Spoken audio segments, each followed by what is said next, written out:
Amen. Nou ja, ons is by lesing nommer 10, die opstanding uit die dode. Nou ons het gister, het voel soos gister. Ons het verlede week gesels oor die einde van tyd en waar ons heen op pad is en daar's baie wat ons daarop kan uitbrei en baie wat ons kan sê, maar kom ons hou by die tema wat ons by moet uitkom en dit is vanaand die opstanding uit die dode. Nou die woord wat gebruik word in Grieks vir die woord wanneer daar gebruik word, of wanneer daar gesê word, ons gaan opstaan uit die dode, is 'n woord wat beteken om uit iets op te staan. Uit 'n optoestand uit die graf uit, op te staan in 'n buitekant. Dit is waar jy die woord verwys.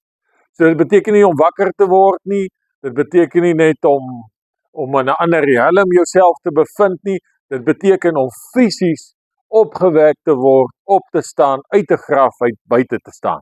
So die Griekse woord is baie duidelik daarvoor, dis 'n baie duidelike beskrywing wat in die woord gebruik word. Nou kom ons gaan kyk eens vir 'n oomblik, waaruit bestaan ons as mens? Ek dink die meeste van julle wat hier sit, wat al 'n paadjie saam met die Bybel geloop het en saam met die Here, weet ons is siel, ons is gees, ons is liggaam. In 1 Tessalonisense 5 vertel dit vir ons so duidelik. Hy sê, mag hy die God van vrede julle volkome heilig maak en mag julle gees en siel en liggaam geheel en al.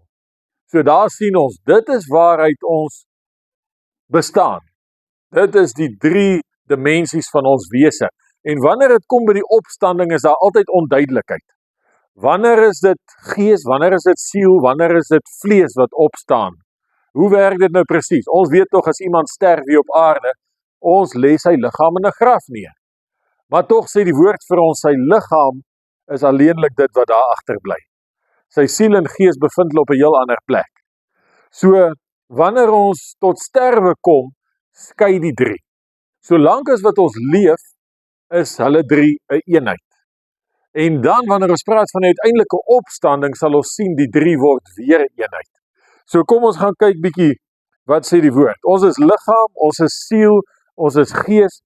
Die liggaam sterf en word weer opgewek. So met ander woorde, jou liggaam, nadat hy hier gesterf het, is hy in 'n toestand van dood, tot by die opstanding. Maar jou siel en jou gees bly voortbestaan in die toestand wat hulle nou is. Daar's nie jou siel sterf nie en hy word opgewek nie, jou gees sterf nie en hy word opgewek nie, ons liggaam. So dit moet ons baie duidelik verstaan. So kom ons gaan kyk, Jesus het vir ons 'n baie goeie gelykenis vertel om hierdie proses mooi te verduidelik. So kom ons gaan lees bietjie daar in Lukas hoofstuk 16. Oorledene se siel en sy gees beweeg na Sieul. Daar's 3 woorde wat ons dalk maar basies gou kan sê. Sieul is die Hebreëse woord wat beteken doderyk. Sieul. Hades of Hades, soos baie mense sê, maar is eintlik Hades, is die Griekse woord vir doderyk. En dan doderyk is die Afrikaanse woord vir doderyk. En dan in Engels lees ons van death and hell.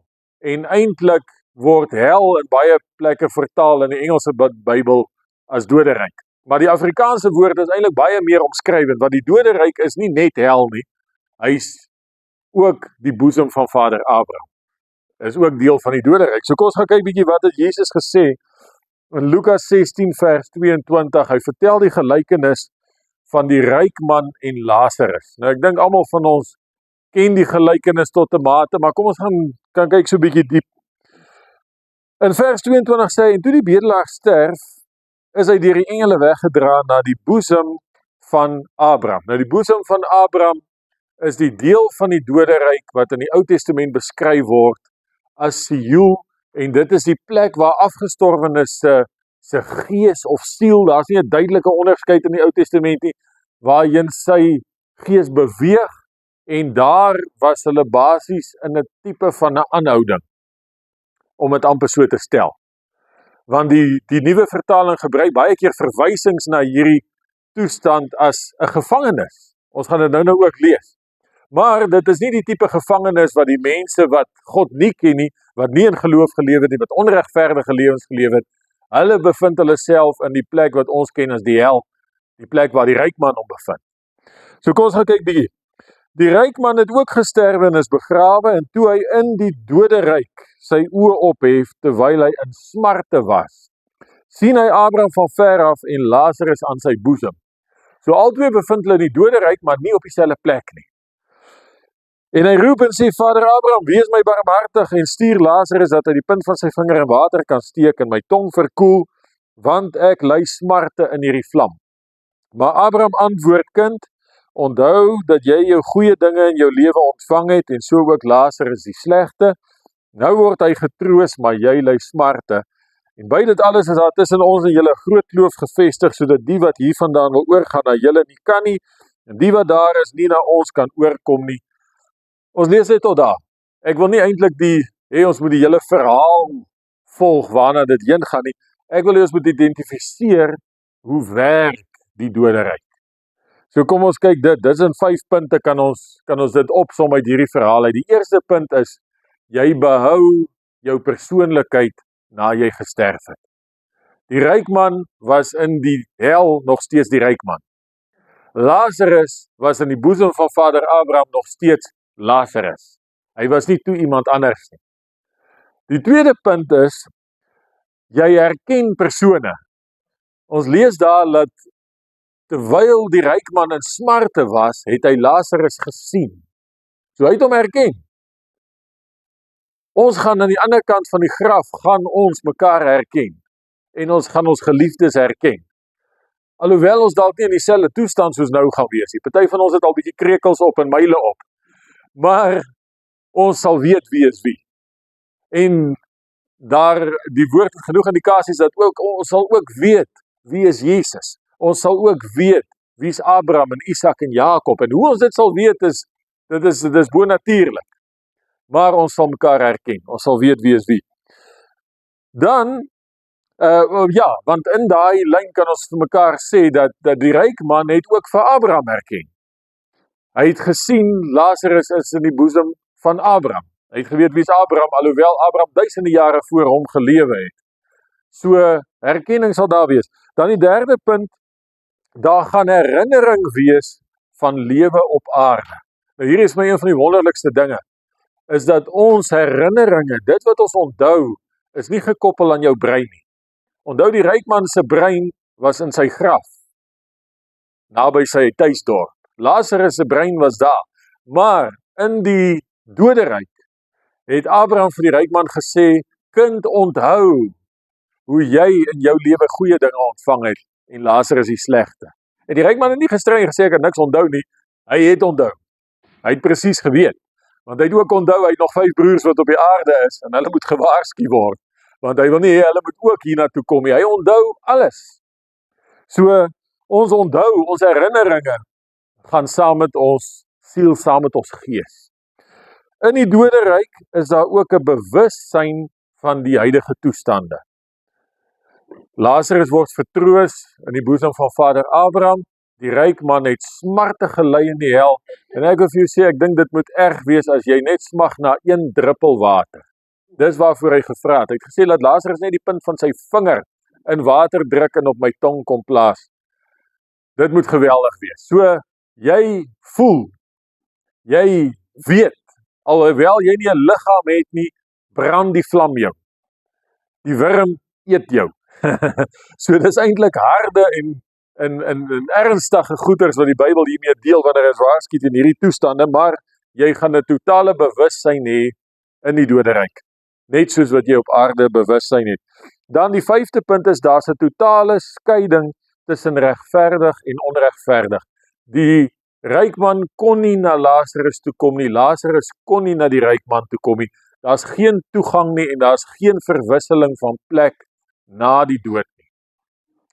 Die toestand waarin jy jou bevind, die plek waar jy jou bevind nadat jy gesterf het, is die plek waar jy die ewigheid sal spandeer. Hier op aarde kan ons nog gereeld van plek na plek wissel. As ek nie hou van waar ek bly nie, dan trek ek na 'n ander dorp toe. Maar in die doderyk trek jy nie weer nie. Daar waar jy jou bevind is waar jy vir ewig sal wees. So dit is 'n baie, baie ernstige saak wanneer ons eintlik hieroor praat. En ek dink dis hoekom dit 'n basislering is van die Bybel. Hoekom hy sê, dis een van ons fondasiestene wat ons moet verstaan, is dat ons het 70 en 80 jaar op aarde om ons skuwe te maak vir 'n permanente toestand waarin ons ewig sal wees. Die toestand daar kan nie weer verander nie. Daar kan ek my nie bekeer nie, daar kan ek my nie my sake regmaak nie. Daar is dit permanent, wat ek ook al my in bevind. So kom ons gaan kyk bietjie, daar is 'n verwisseling by die kruis. Nou ons weet die kruis is die wonderlikste gebeurtenis, die grootste gebeurtenis in mensgejeugenis. So voor Jesus se dood was daar 'n sekere stelsel in plek en ons moet gaan onsself vergewis hoe dit gewerk het. Want na Jesus se dood het dit nie weer dieselfde gewerk nie. So kom ons begin by voor Jesus se dood. Nou die gelykenis van die ryk man en Lazarus is 'n beeld van die proses voor Jesus se dood. Dit was in die tyd wat Jesus dit vertel het, was nog voor sy sterwe, voor sy kruisiging. Dit is hoe dit gewerk het. Alle siele het afgegaan. En dit lees ons in die Ou Testament baie keer. Dawid het dit geskryf, Job het daarvan geskryf en gesê, die dode kan U nie prys nie. Alhoewel, in die Nuwe Testament dink ek is 'n ander saak. Hulle wat nou in die hemele is, loof die Here saam met die engele. Hulle is deel van 'n juigende, jubelende skare van verlosters. Hulle is nie meer deel van die wat in die boesem van Vader Abraham is, wat nie die Here kon loof en prys nie. Dis 'n heeltemal 'n ander setup. Alle siele het na Hades gegaan, of na Seol toe. So alle siele het afgegaan. Die woorde wat ook beskrywend is in die Ou Testament is dat wanneer iemand sterf, gaan hy af. In die dieptes van die aarde beskryf die Ou Testament dit baie keer. En ek glo dat dit is ook die plek waarheen ongeredde mense vandag nog gaan, na die dieptes, die binnestes van die aarde. Dan, eerstens is dit 'n onsigbare wêreld. So ons kan nie vandag 'n boormasjien vat en hier afboor in die aarde en dan gaan ons die dooies daaronder kry nie. Ons gaan hulle nie kan sien nie, dit is 'n onsigbare riem. Net soos Google vol prentjies is van hulle die hemel gekry en NASA het hom afgeneem en hulle het foto's en onwaar. Dit is 'n ander riem. Dit is nie sigbaar vir ons fisiese oë nie. Dan is dit die plek van afgestorwe siele. Jy in jou lewende toestand kan ook nie daar kom nie. Solank as wat jy in jou liggaam nog een is jy gebind tot hierdie wêreld waarin ons nou leef. Dis die enigste wêreld, dis die enigste riem waarin jy kan funksioneer, en die enigste plek waar jy kan wees. En dit is baie interessant dat as ons gaan kyk na hoe geeste funksioneer, dat 'n gees soek 'n liggaam. Het jy geweet dat 'n gees kan nie funksioneer op aarde sonder 'n liggaam nie. Dis hoekom die duiwel ook aan die begin het hy 'n liggaam gesoek om by die mens te kan kontak maak, want hy kon nie uit sy eie dit reg kry nie. En wat het hy gedoen? Hy het die slang gekies. En hy het in die slang ingegaan en hy het deur die slang gekommunikeer met die mens. En vandag nog is dit so, dit is hoekom demone in mense ingaan, want hy soek 'n liggaam, anders kan hy niks doen nie. Hy is gebind tot 'n ander riem. Behalwe as hy 'n liggaam kan kry, dan kan hy funksioneer in hierdie riem. En dit ook dieselfde rede hoekom Jesus moes mens word.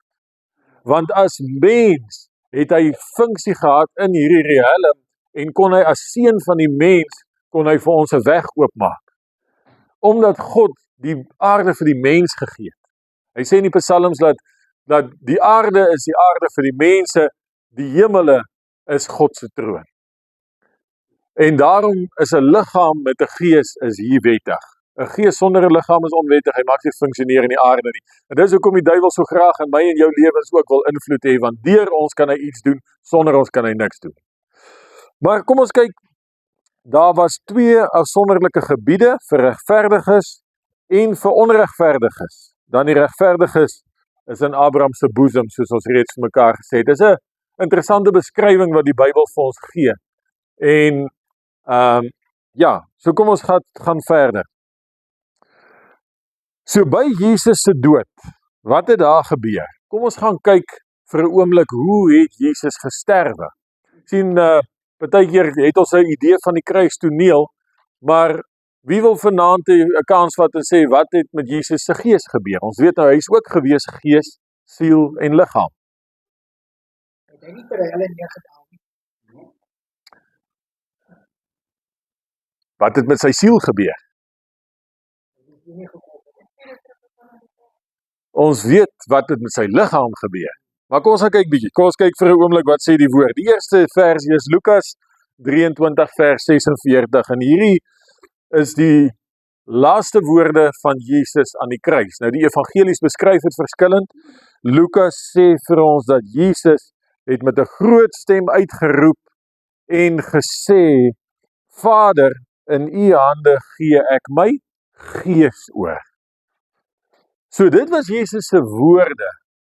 En toe hy uitgeroep het, het hy uitgeroep, tetelestai. Dit is volbring, wat die ander evangelies vir ons verduidelik.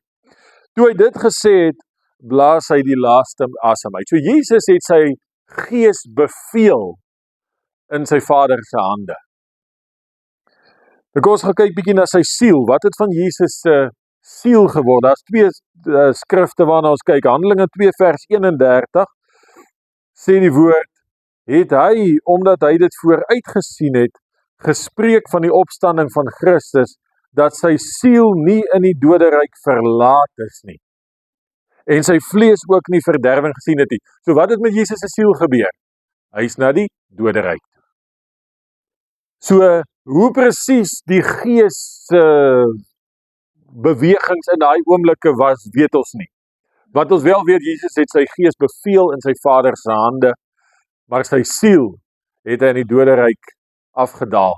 En dan wat wonderlik is Jesus haal, die skrif haal hier Psalm 16 aan, waar hy sê, u sal my siel nie aan die doderyk oorgee nie. Die Grieks vertaal het as verlaat. Die eintlike woord is, u sal my siel nie in die doderyk los nie. U sal hom nie daar verlaat nie. Hy sal nie daar bly nie. En dan sê in 1 Petrus 3 ook, want Christus het eenmaal vir die sondes gelei, hy die regverdig vir die onregverdiges om ons tot God te bring, hy wat wel gedood is na die vlees, maar lewend gemaak deur die gees, in wie hy ook heen gegaan en gepreek het vir die geeste in die gevangenis. So hier praat hy van die doderyk, die gedeelte wat die boesem van Vader Abraham is, en daar was die regverdiges. En wat het Jesus vir hulle gepreek? Hy het vir hulle die evangelie gepreek, die goeie nuus, dat dit waarin hulle geglo het, toe hulle gesterf het, het nou gebeur, dis vervul, en nou kan hulle vrygelaat word uit hierdie gevangenis uit.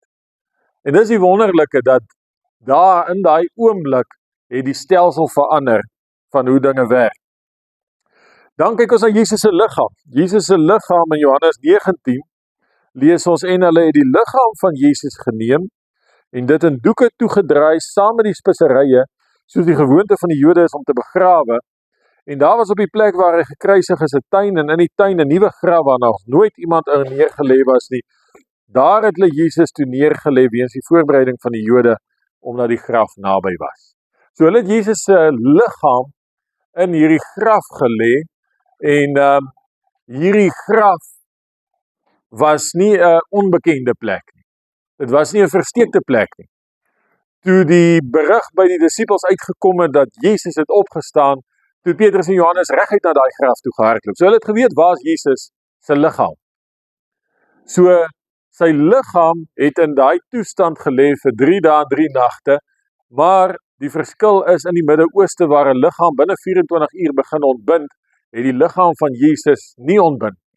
En wat baie interessant was, as jy gaan kyk na die vrou wat Jesus se voete gesalf het met nardesolie, daai geweldige dierolie, toe het Jesus gesê, los haar, want sy doen dit met die oog op my begrafnis. So, wat die invloed van die nardesolie was op Jesus se liggaam, en die krag van die Heilige Gees wat Jesus se liggaam nie verderwing wou laat sien nie, wat geprofeteer is deur Dawid eeue terug, saam het dit die toestand gebring waar Jesus in daai speserye toegedraai was en daar's geen verderf in sy liggaam gewees nie. Die speserye wat hulle gebruik daar is inteendeel nie om verderwing te keer nie. Balsam was gewees om verderwing te keer, maar speserye was net daar om die reuk van verderf beter te maak. Om die reuk wat akelig is nie te laat uitkom nie, maar die geur van die speserye oorweldig daai reuk.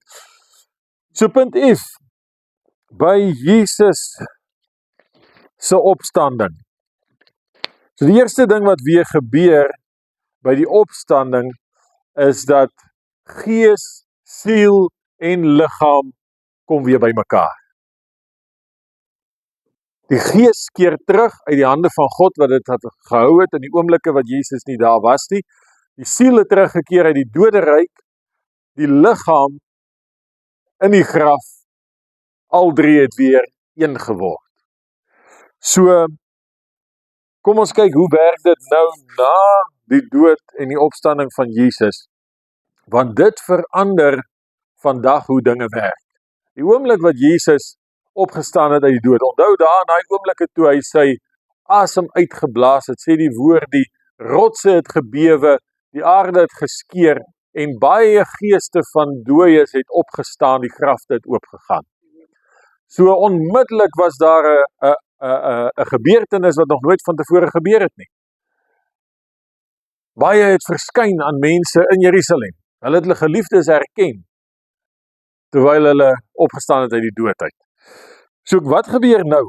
Die eerste ding is, geeste van gelowiges vaar nou direk op na God.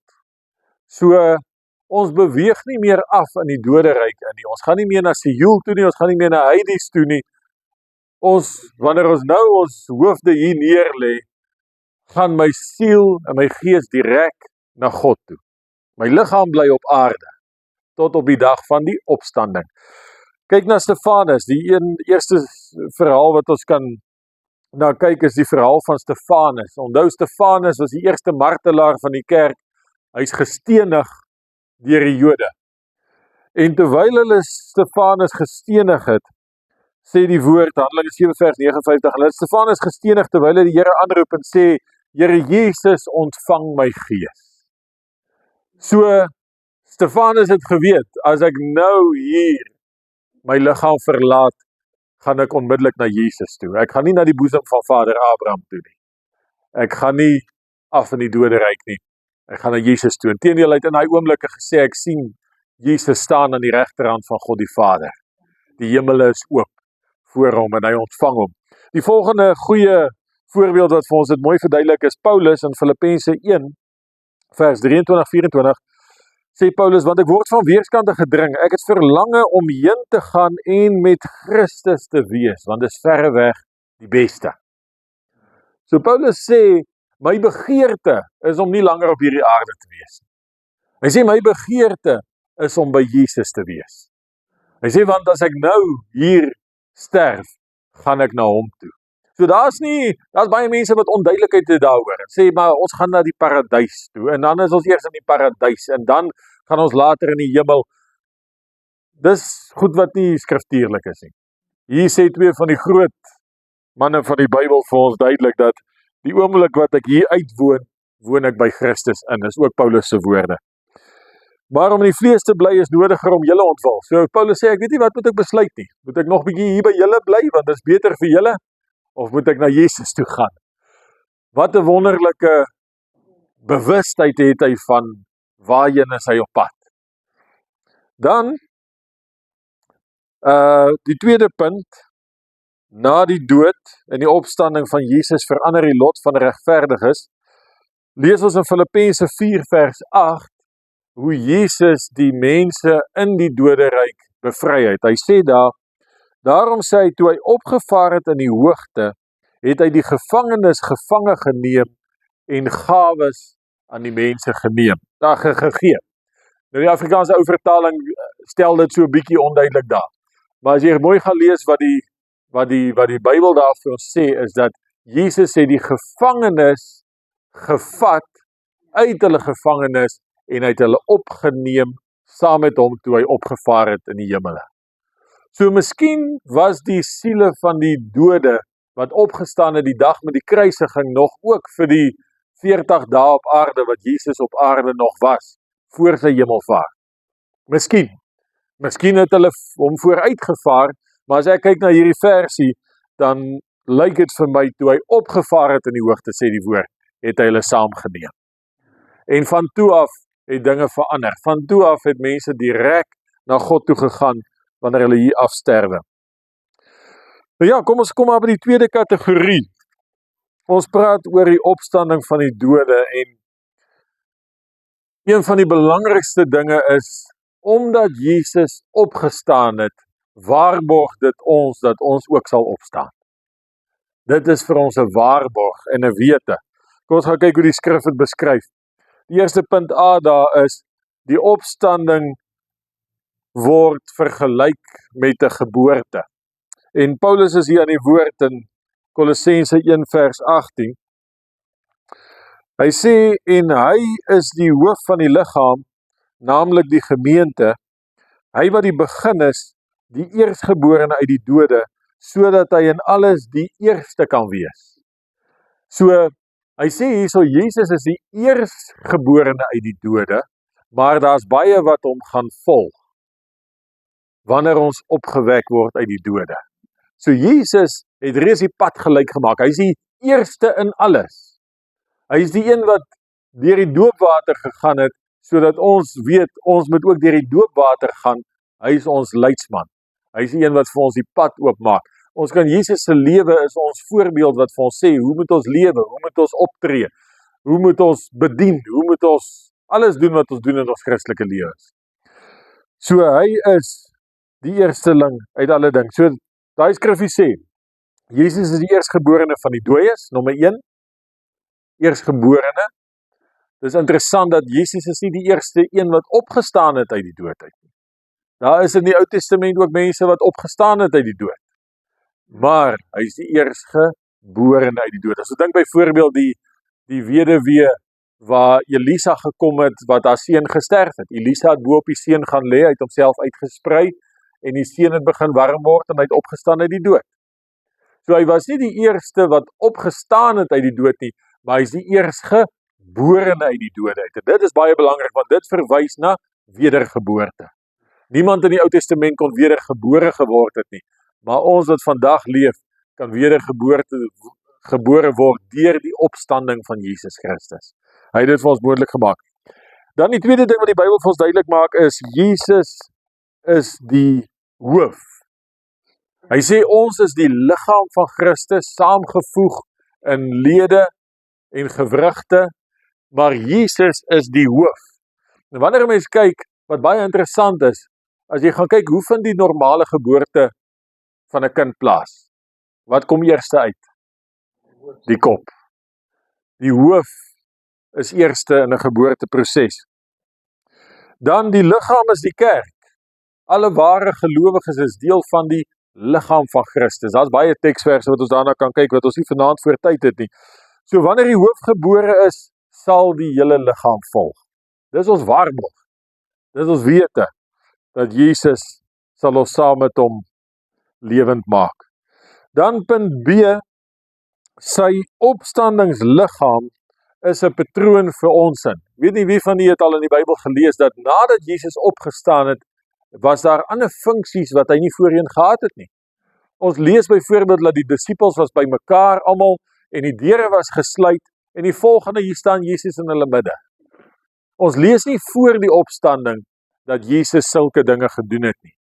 Dit is sy opstandingsliggaam, wat hy verbo gehad het. Hy was besig om met die Emmausgangers te praat op die pad, en hulle het vir hom gesê, kom bly by ons oor, en hulle het hom oorreed, en die aand sit hulle om die tafel, en nadat hy vir hulle gedank het, om die kos te eet, het hy verdwyn. 'n nuwe moontlikheid, 'n nuwe tipe liggaam. So kom ons gaan kyk bietjie vir 'n oomblik, Filippense 3 vers 20. Paulus sê daar, want ons burgerskap is in die hemele, vanwaar ons ook as verlosser verwag die Here Jesus Christus, wat ons vernederde liggaam van gedaante sal verander. Hoekom het ons 'n vernederde liggaam? Daar is hy. Ons liggaam het 'n sondige neigtheid. En dit is 'n ding wat my en jou as Christene irriteer. Is dit nie waar nie? Ons liggaam en ons gees sit nie om dieselfde vuur nie. Ons liggaam het begeerlikhede wat teen die gees begeer. Die woord sê dit vir ons. En Paulus skryf ook en hy sê dat dit is goed wanneer jou liggaam en jou gees in stryd is mekaar, sodat jy nie kan doen wat jy wil nie, sê die woord. Hy sê in Romeine 7, sê hy, dit wat ek wil doen, doen ek nie, dit wat ek nie wil doen nie, dit doen ek. Wie sal my verlos van hierdie liggaam van sonde? Dis Paulus se woorde. Want ons liggaam is ook aan ander goede onderworpe. Weet ons het, as ons nou lekker geëet het, dan begin jou maag jou dwing om na 'n plek toe te gaan, en of jy ryk is en of jy arm is, jy gaan na dieselfde plek toe. En of jy jou wil grand hou, en of jy maar 'n gewone mens is, dis deel van die prosesse van ons liggaam. Dis 'n vernederde liggaam, dis 'n aardse liggaam, 'n liggaam wat tekorte, 'n liggaam wat gebreke het, 'n liggaam wat nie altyd lekker wil saamwerk nie. Maar hy sê hierdie vernederde liggaam sal van gedaante verander. Hy sê wanneer Jesus kom, sal hy dit doen. Hy sê om gelykvormig te word aan sy verheerlikte liggaam. So hoe sal ons liggaam werk en hoe sal hy wees wanneer Jesus kom? Soos syne. So ons kan kyk na hoe Jesus se opstandingsliggaam gefunksioneer en dan gaan ons weet hoe ons ook funksioneer. Volgens die werking waardeur hy ook alles aan homself kan onderwerp. So kom ons kyk bietjie. Die eerste ding is, ons sterflike liggaam sal verander in 'n verheerlikte liggaam. Johannes beskryf dit so mooi, ons sal nou lees daar. Die volgende ding is, ons sal verander na gelykvormigheid aan sy liggaam. So dit wat Jesus op hierdie oomblik is, ons sal soos hy wees. Elkeen wat hierdie hoop het, reinig homself. Dis 'n baie belangrike punt. Kom ons lees dit daar in die skrif, 1 Johannes 3. Geliefdes, sê Johannes, nou is ons kinders van God. Dis eintlik 'n wonderlike, hierdie is vir my so pragtige stelling van Johannes. Sê dis wat ons nou is. Hy sê, en dit is nog nie geopenbaar wat ons sal wees nie. Hy sê ons verstaan nog nie lekker hoe dit gaan verander, wanneer ons van gedaante verander, hoe ons verheerlikte liggaam sal werk nie. Maar ons weet dat as hy verskyn, ons aan hom gelyk sal wees, omdat ons hom sal sien soos hy is. Hy sê ten minste weet ons dit, ons sal soos Jesus wees. Presies hoe dit gaan werk, presies hoe dit beskryf word, kan ons nie vir mekaar sê nie, maar dis die naaste wat ons kan kom. En dan sê hy iets baie belangrik, hy sê en elkeen wat hierdie hoop op hom het, reinig homself soos hy rein is. En hieraan kan ons onsself meet, en hieraan kan ons ook mense meet, en sien, want die woord sê, hy wat Jesus verwag, en verwag om op te staan in 'n nuwe lewe, en verwag om eendag soos Jesus te wees, hy hou homself rein. Iemand wat nie omgee oor wat hy doen, en waarmee hy hom besmet, en waarmee hy te doen is op hierdie aarde nie, het nie die verwagting van die opstanding van die dode nie. En Paulus het baie ernstige woorde hieroor gesê, ons gaan dit nou 'n bietjie lees. Punt C, sy opstandingsliggaam is nie beperk deur tyd of ruimte nie. Dit het ons nou gesien, waar Jesus verskyn, hy verdwyn, tye maak nie aan hom saak nie, jy word nie oud nie, jy word nie jonger nie, tyd het geen invloed op 'n verheerlikte liggaam nie. Hy's tydloos, hy's ewig, en wat baie interessant is dat hierdie verheerlikte liggaam is fisies en geestelik. Jesus sê vir sy disippels, kom druk my julle vingers in my wonde. Het jy al gesien dat iemand kan rondloop met oop wonde wat nie bloei nie? In jou hand is dit dalk nog een ding, maar kom ons sê hier's 'n hele gat in jou sy wat met 'n spies gesteek is. Hoe kan jy leef? Hoe kan jy funksioneer? 'n verheerlikte liggaam kan. Hy's verheerlik bo die normale beperkings van ons natuurlike liggaam. Hy kan in een oomblik deur beweeg, hy kan op die een plek verdwyn, op die ander plek verskyn, daar's vir hom geen beperkings nie. En dis die wonderlike van die verheerlikte liggaam waarin ons gaan opstaan. Dan word daar in die Bybel die patroon van saad gebruik. Paulus probeer vir vir die Korintiërs verduidelik hoe dit werk. En hy gebruik die analogie of die gelykenis van 'n saad wat geplant word en groei. Nou ek weet nie of julle dit al ervaar het nie, maar as ek kyk na die mieliepitte wat ek op die plaas plant, hy's so groot en hy's geel en het 'n wit hartjie en as ek hom in die grond druk, dan kom daar 'n groen plant op waar ek glad nie so pit in kan sien nie. Hy lyk nie soos die pit nie, hy voel nie soos die pit nie, hy's heeltemal iets anders. En Paulus sê, dis die beste wat ek kan doen om vir julle te beskryf hoe werk die opstanding van die dode. So kom ons gaan lees dit. 1 Korintiërs 15. Maar iemand sal sê, hoe word die dode opgewek en met hoedanige liggaam kom hulle? So Paulus sê, dis die vraag wat ons het. Hoe werk hierdie goed? En dan Paulus is sommer kwaai, hy sê dwaase mens. Wat jy saai, word nie lewendig as dit nie gesterf het nie. En wat jy saai nie die liggaam wat sal word nie, maar 'n blote korrel, byvoorbeeld van koring of van iets anders. So wat Paulus sê is eintlik baie eenvoudig. Hy sê wanneer ek gaan en ek plant mielies, dan plant ek nie 'n mielieplantjie wat so hoog is nie. Ek plant 'n saad. Hy sê so, dit wat ek plant is nie dit wat sal word nie. Dit wat ek plant lyk nie soos dit nie, dit het nie dieselfde eienskappe nie, dieselfde funksies nie. 'n Mieliepit kan ek vir jare daar op my vensterbank los en hy gaan nooit groter word nie, hy gaan nooit niks doen nie. Maar die mielieplant, as ek hom op my vensterbank los en ek gee hom water en hy kry sonlig, gaan hy groei en groei en groei. So sy hele samestelling is anders. So dis wat hy dit mee verduidelik. So by punt 1 is, ons liggaam by die dood word soos 'n saad geplant. So hy sê ons aardse liggaam, ons moet nie na onsself kyk en dit dink, dit is hoe ons sal wees in die volgende realm nie. Dit is 'n saad, soos wat 'n saad en 'n plant verskil, so verskil ons. Dan het dit te doen met kontinuïteit. So dit wat jy plant, is wat jy kry. Jy kry nie, jy plant nie 'n mieliepit en dan kom daar 'n sonneblom op nie. Dit werk nie so nie. Maar daar vind verandering plaas. So die resultaat is baie anders as die werklike saad. Nou daar's 'n voorbeeld van 'n appelsaad. 'n Appelsaad plant jy, dis 'n klein swart saadjie.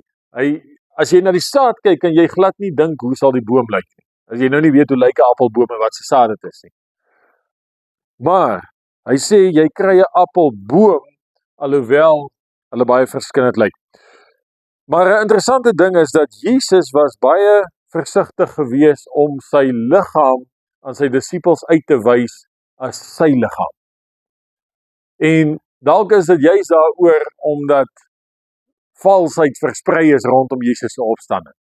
Die storie is versprei deur die tempel, die skrifgeleerdes en die fariseërs, dat iemand het Jesus se liggaam gesteel. Hy het nie opgestaan nie, sy liggaam is gesteel.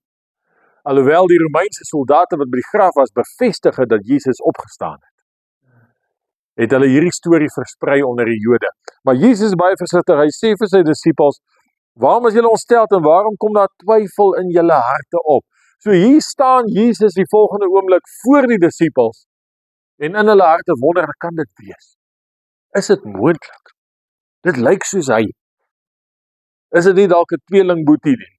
Is dit nie dalk iemand wat maar net soos hy lyk nie? Kan dit hy wees?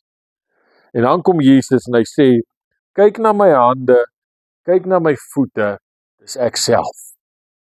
Hulle sê die enigste mensgemaakte ding in die hemel vandag is die gate in Jesus se hande en sy voete en in sy sy. Dit het God so besluit dat daai gate nie sal heel word nie, sodat Jesus se merke daar sal bly. En die profeet Sagaria beskryf dit, hy sê wanneer Jesus sal kom op die wolke en hy staan met sy voete op die Olyfberg, dan sal die Joodse volk voor hom kom kniel en hulle sal die gate in sy hande sien, hulle sal die wond in sy sy sien en hulle sal vir hom vra, wie het dit aan u gedoen? En weet jy wat is Jesus se antwoord? So het ek beseer in die huis van my vriende, want dit is sy eie mense wat dit aan hom gedoen het. Maar dan sal hulle weet hy is die Messias, dan sal hulle dit glo. Maar hy sê, kyk na my hande, kyk na my voete, dis ek self, voel aan my en kyk, Want 'n gees het nie vlees en bene soos julle sien dat ek het nie. So Jesus maak dit vir hulle duidelik en sê, voel aan my, dat julle kan besef, ek is nie 'n gees nie. My gees, siel, liggaam het weer een geword, ek het opgestaan. Ek is die eerstgeborene uit die dode uit. Hy maak dit nog weer duidelik in Johannes 20 vers 20. Nadat hy dit vir hulle gewys het, sê hy vir hulle, nadat hy dit vir hulle gesê het, wys hy hulle sy hande en sy sy, en die disippels was bly toe hulle die Here sien. En hulle het hom herken aan sy liggaam. Want onthou vir ons herken mekaar aan mekaar se liggame. Ons kan mekaar identifiseer met ons gees, ons voel ons gees aan en ons gees getuig saam met mekaar. Maar as ek jou in die straat sien, dan kyk ek maar na jou liggaam. Ek het nie 'n ander manier om jou te herken nie. So kom ons gaan kyk na 5 spesifieke veranderinge in ons opstandingsliggame. Daar's 5 dinge wat Paulus vir ons duidelik uitwys, wat anders gaan wees deur ons opstandingsliggaam. Die eerste ding is, of kom ons lees gou daai stukkie. Soos ook die opstanding van die dode, 1 Korintiërs 15, daar word gesaai in verganklikheid, daar word opgewek in onverganklikheid.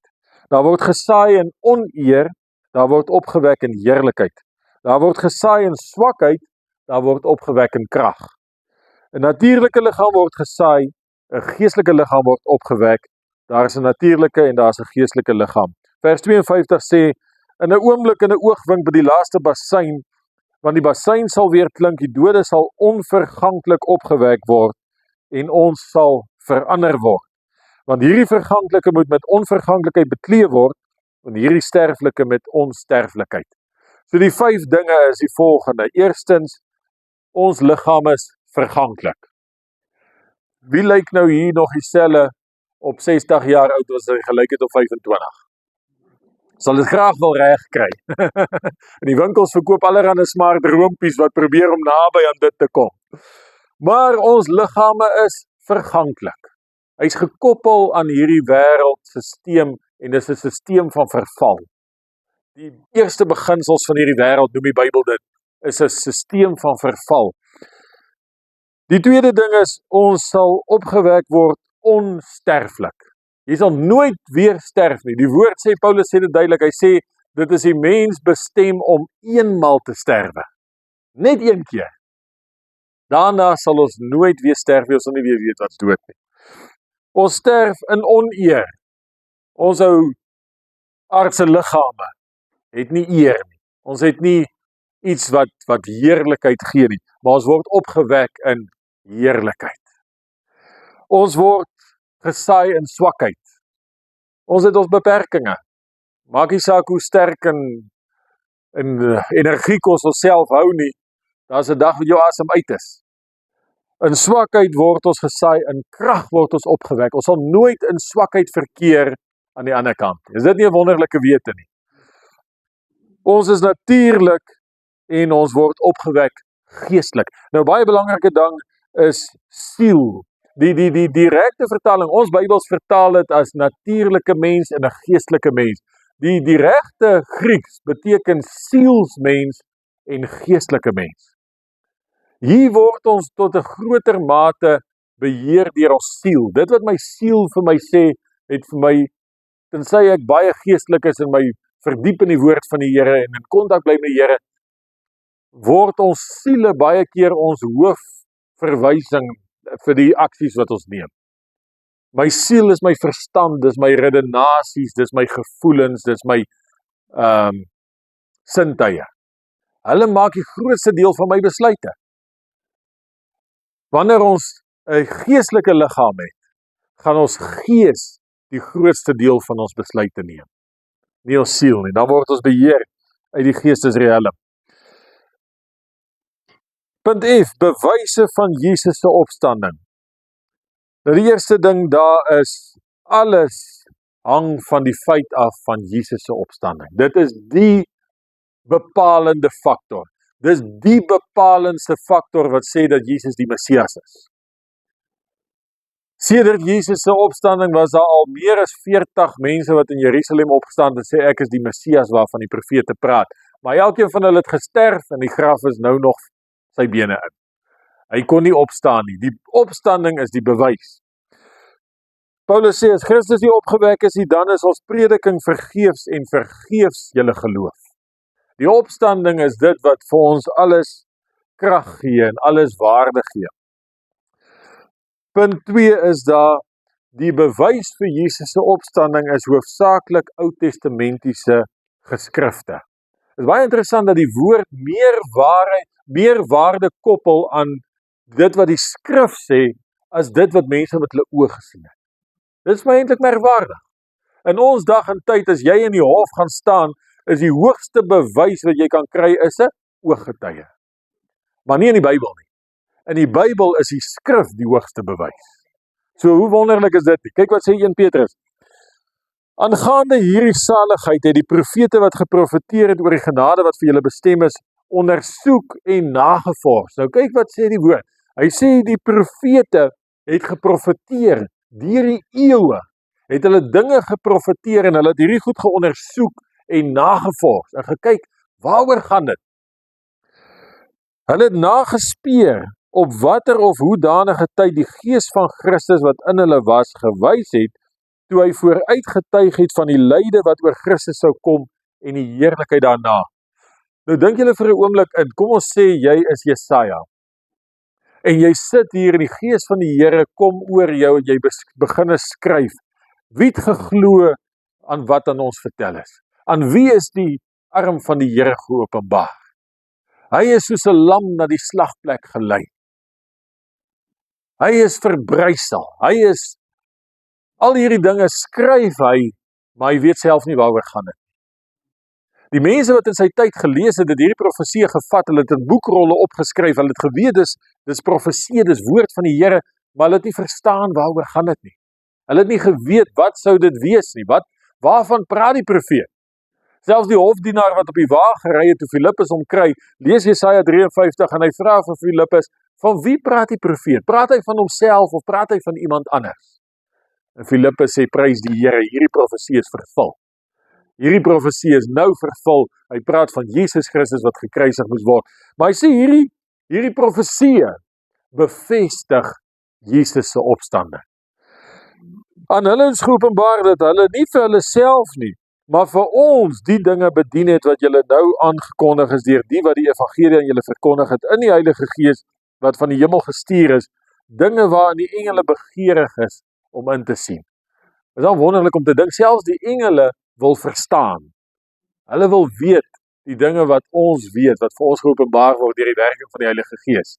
Ons het in 'n baie spesiale posisie in die oomblik wat ons leef, in hierdie era van die wêreld. Kyk wat skryf Dawid in Psalm 16. Daarom is my hart bly en my eer juig, ook sal my vlees in veiligheid woon, want U sal my siel nie aan die doderyk oorgee nie. U sal nie toelaat dat U gunsgenoot verderwing sien nie. Nou Dawid het dit geskryf, en as jy dit lees, dan sal jy, kyk, hoe kan ek sê, in taalkunde het ons geleer op skool, dat jy kan iets skryf in die eerste persoon, of jy skryf dit in die tweede persoon, of jy skryf dit in die derde persoon. 'n derde persoon is iemand wat sien, en hy sê, hy het so en so gemaak. Maar eerste persoon beteken jy skryf dit oor jouself. En Dawid skryf oor homself en sê, U sal nie toelaat dat ek verderwing sien nie, maar tog het sy liggaam in die graf gegaan en verderwing gesien. Want hy het profeties geskryf van Jesus. Hy het geskryf wat sou kom. So die skrif bevestig Jesus se opstanding. Psalm 71. U wat my baie en bange node laat sien het, sal my weer lewend maak en my weer ophaal uit die watervloede van die aarde. In baie interessant, Psalm 71 se skrywer is nie bekend nie. Die Bybel sê nie vir ons wie het hom geskryf nie. Maar die persoon wat hom geskryf het nie weer lewend opgestaan uit die dood uit nie. Maar Jesus het. Want dit was 'n profesie gewees, dit is 'n profetiese skrywe. So die skrif bevestig Jesus se opstanding. En dan laastens, die pragtige skrif, Hosea 6, kom laat ons terugkeer tot die Here, want hy het verskeer en sal ons genees, hy het geslaan en sal ons verbind, hy sal ons na 2 dae lewend maak, op die 3de dag ons laat opstaan, sodat ons voor sy aangesig kan lewe. Waarvan profeteer Hosea? Van Jesus wat 3 dae in die graf sou wees. Hy sê hy sal op die 3de dag opstaan. Maar baie interessant, hy sê ons sal opstaan. Ek dink Hosea het nog weier gekyk as net vir Jesus. Hy het ook ons gesien wat saam met hom sal opstaan deur sy opstanding. Efesiërs 2 sluit daarby aan, maar God wat ryk is in barmhartigheid het ons deur sy groote liefde waarmee ons lief gehad het, ook toe ons dood was deur die misdade, lewend gemaak saam met Christus en saam opgewek en saam laat sit in die hemele in Christus Jesus. Nog 'n profesie wat ons dalk nou as iets sien wat nog nie heeltemal so is nie. Maar geestelik het ons dit reeds en vleeslik sal ons dit beleef by die dag van Jesus se weerkoms. Kom ons gaan klaarmaak. Ek gaan net vinnig deur hierdie belangrikheid van die opstanding gaan. Ons tyd is uit. Die eerste belangrikheid van die opstanding is, dit is God se regverdigmaking van Jesus Christus. Onthou dat Jesus het sonder sonde gesterwe, maar tergelykertyd het hy ons sonde op hom gehad. God het dit op hom toegereken, alhoewel hy onskuldig was. En Jesus se opstanding is 'n bewys dat hy deur God geregverdig is om te mag lewe, omdat hy onskuldig was. So hierdie was eintlik dis 'n wonderlike regspel. Ek dink as mens iemand het wat regte gestudeer het, sal hy die wonderlikheid hiervan verstaan. Ons is nou nie so op hoogte van reg en wet nie. En God het tot op die laaste punt van sy eie wet, het hy sy wet volbring en ons verlos en ons vrygemaak van sonde en sy eie seun geregverdig om weer te mag opstaan uit die dood wettig. Dis wonderlik. Ek wil vir julle sê, ek dink daar's baie wat ons mis daarin. Ek gaan nie daai skrif lees, jy kan homself gerus gaan lees. Dan die opstanding is die basis vir ons regverdigmaking. Ons is baie keer, kyk ons na die kruis alleen. Maar kyk wat sê die woord. Jesus wat oorgelewer is ter wille van ons misdade en opgewek is ter wille van ons regverdigmaking. Jesus se opstanding het ons regverdigmaking bewerk. Wat 'n kragtige skrif. Romeine 10 vers 9 vers 10 sê, as jy met jou mond die Here Jesus bely en met jou hart glo dat God hom uit die dode opgewek het, sal jy gered word. Dis 'n baie belangrike ding dat jy dit moet glo, want die wêreld daar buite glo dit nie. Die ryk man sê vir Abraham, as iemand uit die dode na my broers toe gaan, dan sal hulle glo en hulle bekeer. En Abraham sê vir hulle, nee, hulle het Moses en die profete, as hulle Moses en die profete nie glo nie, sal hulle ook nie glo, al het iemand uit die dood opgestaan nie. En die dag toe Jesus opstaan, toe die mense wat nie geglo het aan Moses en die profete nie, het ook nie geglo uit opgestaan nie. So dit wat Abraham gesê het is presies reg. Hulle wat nie glo aan die hele Bybel nie, glo ook nie dat Jesus opgestaan het nie. Dan die opstanding is die waarborg van Christus se krag om ons te red. Hebreërs 7 vers 25, daarom kan hy ook volkome red die wat deur hom tot God gaan, omdat hy altyd leef om vir hulle in te tree. Hy is in staat om ons te red, omdat hy opgestaan het uit die dood. Dan die voltooiing van ons verlossing. Die Bybel is baie duidelik daaroor dat ons is nou gered, ons is nou geregverdig deur Jesus se bloed, maar daar's 'n proses wat moet voltooi word. En hierdie voltooiing vind plaas die dag wanneer ons opstaan uit die dode. Ek gaan vinnig vir julle lees, Filippense 3 vers 10, skryf Paulus, sodat ek hom kan ken en die krag van sy opstanding en die gemeenskap aan sy lyde, terwyl ek aan sy dood gelykvormig word, of ek miskien die opstanding uit die dode kan bereik. Dit is my interessant dat Paulus koppel amper 'n twyfel aan of hy die opstanding uit die dode sal bereik. Hy koppel nie hierdie selfde twyfel aan sy regverdigmaking, aan die bloed van Jesus se krag om hom te verlos van sonde nie, maar die opstanding is iets waarna toe hy werk, dis iets waarna toe hy streef. En ek dink as Paulus dit so gesien het, moet ek en jy dit ook so sien, as iets ernstigs, iets wat ons onsself op moet voorberei, iets wat ons moet bemaak deur die genade van die Here. Nie dat ek dit al verkry het of volmaak is nie, maar ek jaag daarna, of dat ek dit ook kan gryp, omdat ek deur Christus Jesus gegryp is. Die opstanding is iets waarna 'n mens moet gryp, soos Paulus sê. Dan in 1 Tessalonisense 4 vers 17 lees ons dat dit die volëinding is van eenheid. In die opstanding word ons een met mekaar, een met Jesus Christus, en ons sal vir altyd by die Here wees. Ons sal nooit weer van Jesus geskei word nie. Wanneer die nuwe Jerusalem neerdaal op die aarde, soos wat ons laasweek gesien het, die volëinding van die wêreld gebeur, dan kom ons saam met Jesus.